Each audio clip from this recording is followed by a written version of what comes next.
Good morning. Hello, I'm Becky, and I'm a grateful believer in Jesus Christ who struggled with domestic abuse, grief, pride, depression, loneliness, and lots of other A to Z issues.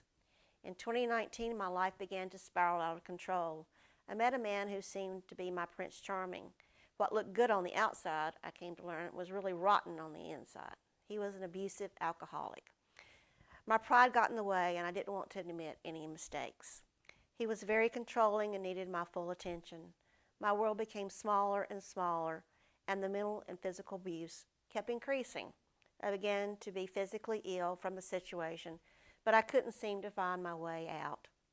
It seemed to me that God was not answering my prayers. Could he even hear me? I was on the web searching for answers and saw an ad for Celebrate Recovery of Clemmons, a new ministry that hadn't even started yet. I thought, what do I have to lose?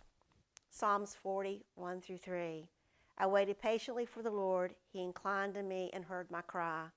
He drew me up from the pit of destruction, out of the miry bog, set my feet upon a rock, making my steps secure.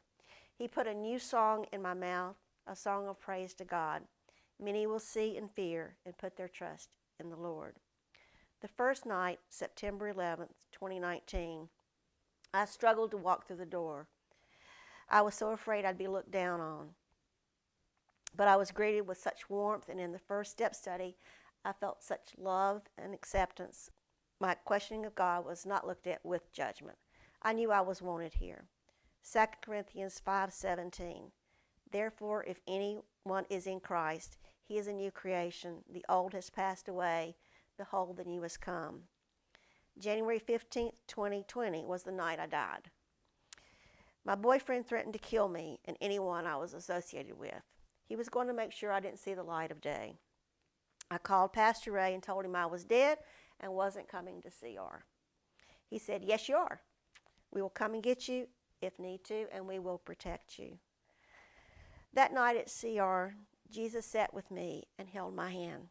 I felt the strength to walk away. I knew God was with me, and I didn't need to feel dirty anymore. I ended up dying that night. The old Becky was dead. My world did a 180, and I never saw him again. I had a forever family that would support me and hold me accountable. I had a support system at last, and most importantly, I knew that God was with me. Isaiah 43:18. Remember not the former things, nor consider the things of old. I got into a step study and began working through my grief and pain from past hurts. During my second step study, I began to want to start the landing, Celebrate Recovery for Students at RCR, and I shared this desire with the leadership. I was a high school science teacher and loved working with teens. There was just one problem. We didn't have any teens. I prayed along with the church and our CR leadership for over 1 year before God answered our prayers. Well, in the past, I may have given up and believed the lie that God doesn't hear me and doesn't care. Now I continue to pray faithfully and wait for God's time. God has now given me the opportunity to teach students in the landing here at Celebrate Recovery of Clemmons, and it's a blessing. I love that the whole family can recover together. There's a safe place for teens, younger children at Celebration Place to talk freely about their hurts, habits, and hang-ups without fear of judgment.